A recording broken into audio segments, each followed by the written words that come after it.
그럼 질문 키워드 다시 한번 들어주세요.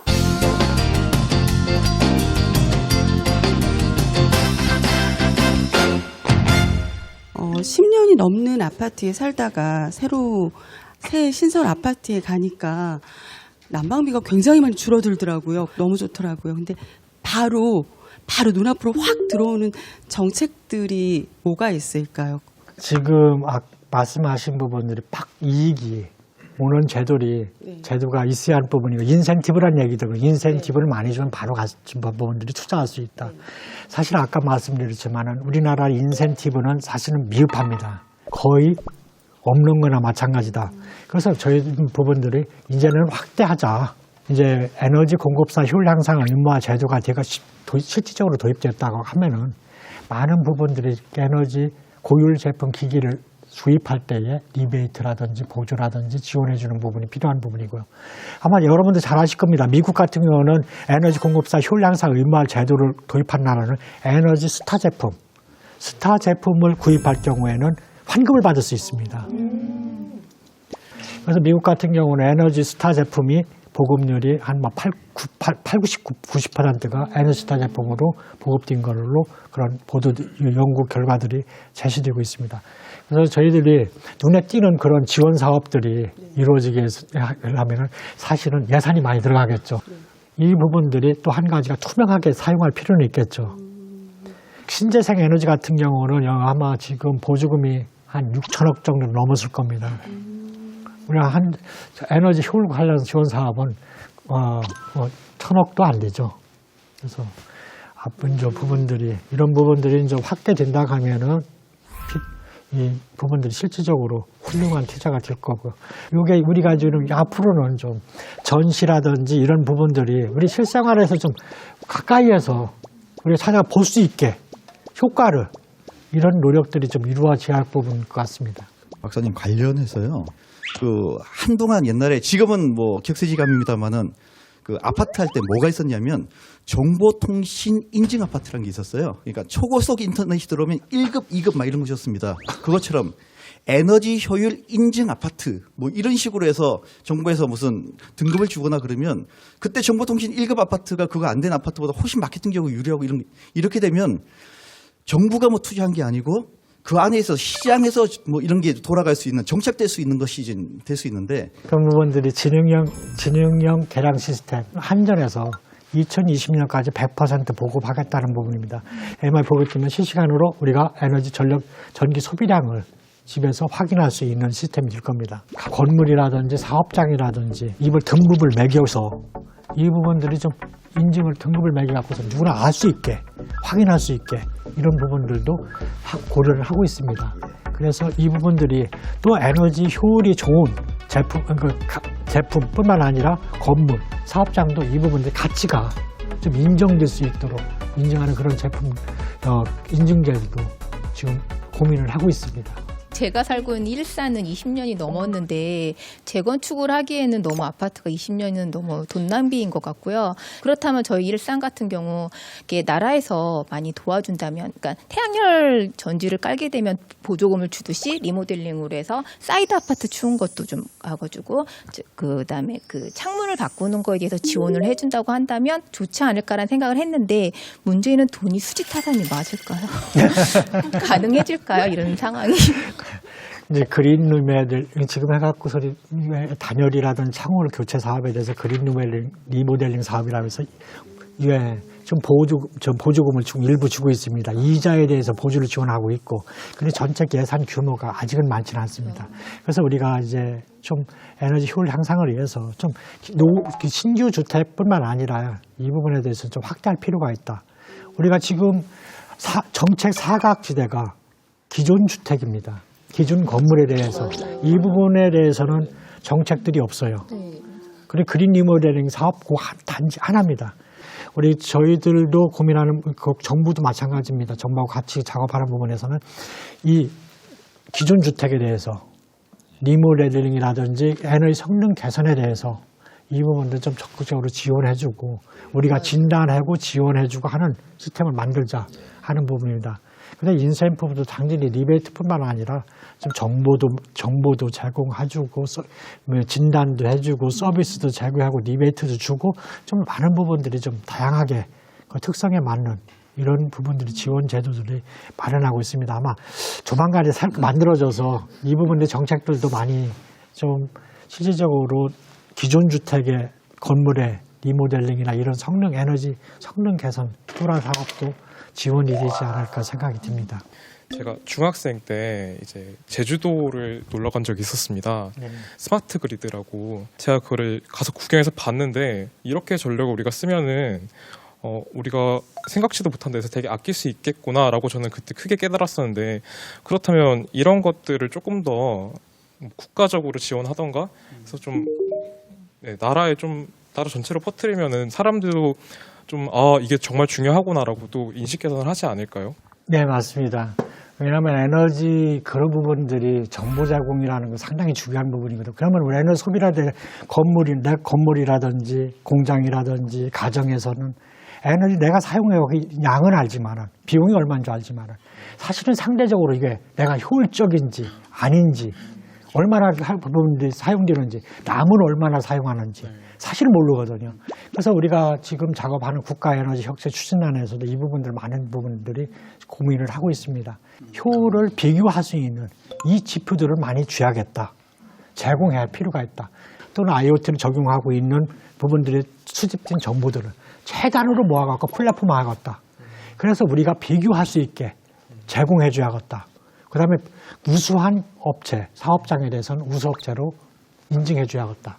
인증해서 홍보해주고 필요하면 지원도 해주고 그 다음에 우수 사업장이 아닌 사업장에 대해서는 우리 좀 컨설팅이라든지 진단을 해주고 조언을 해주고 이 부분들도 효율이 높은 사업장 수준으로 끌어올리겠다 하는 부분들이 고민을 많이 하고 그래서 많은 부분이 효율 지표라든지 인센티브라든지 규제라든지 이런 거를 적절하게 좋아하는 부분들이 거기에 시장의 특성에 맞는 맞춤형 정책 패키지를 만들어서 제공할 예정이 있습니다. 이 부분을 하기 위해서는 아까 맞습니다. 비교할 수 있는 잣대를 줘야 하거든요. 평균, 그럼 최고 수준 이 부분이 얼마나 잣대를 최대한으로 만들어주는 작업들이 필요하고 이런 부분들이 지금 준비를 하고 있습니다.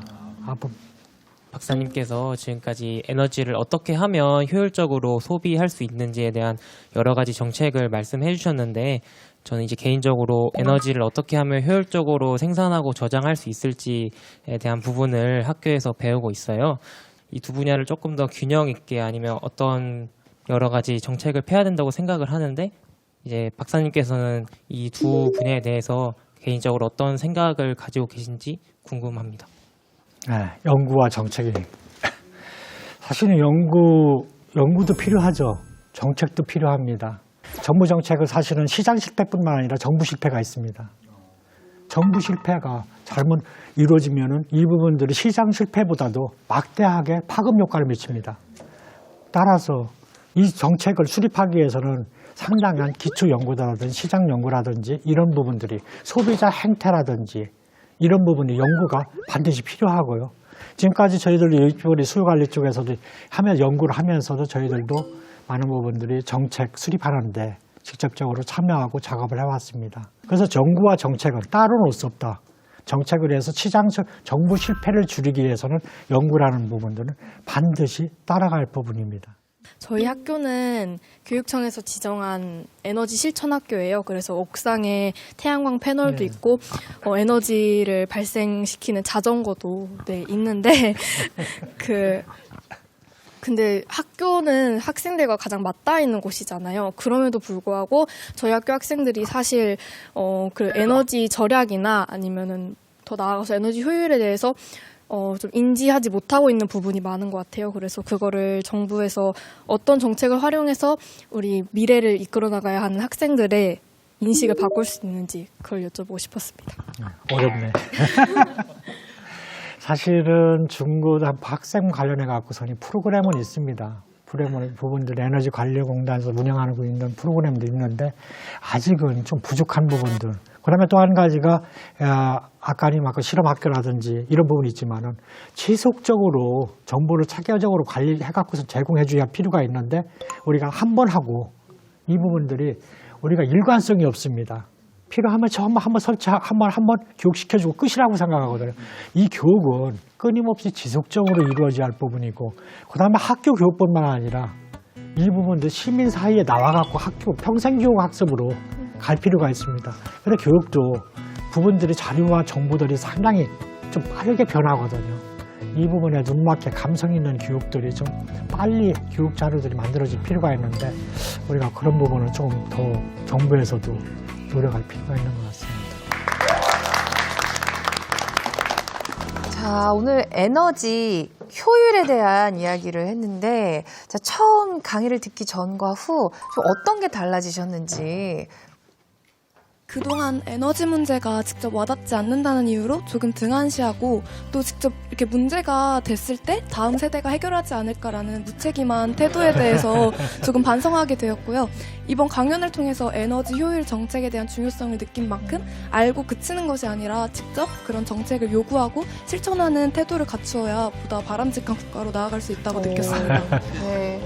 오, 네, 너무 바람직한 반응이었던 것 같아요. 근데 이 말을 들으면서 한켠, 저 세대도 다음 세대를 생각하고, 저한테 다음 세대는 최원 캐스터인데, 어떡하지? 이게 정말 우리 모두의 문제, 지금 직면한 문제라는 걸 또 한 번 또 깨달을 수 있었습니다.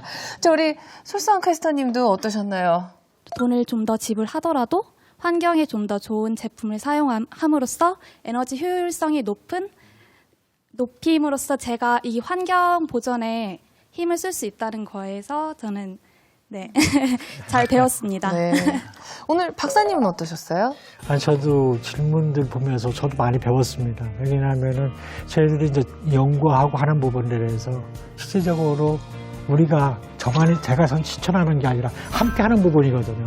그래서 우리가 정책이라든지 연구를 하는 부분들이 사실은 소비자가 고객 경제 주체들이 우리가 어떻게 생각하느냐 이 부분들이 상당히 중요한 부분인데 오늘 거기서 또 여러분 많은 분들의 이 생각이라든지 요구사항을 좀 알 수 있는 시간이 되지 않았나 생각됩니다. 이 에너지 효율 문제는 우리의 문제다. 우리가 다 같이 해결해야 될 문제다라는 말이 가장 오래 남을 것 같습니다. 정부만이 해야 될 일이 아니고 기업이 해야 되는 일도 아니고 우리 모두 다 같이 해결해야 되는 문제인데 오늘 또 질문과 대답을 통해서 새로운 아이디어도 또 제시를 해 주었고요.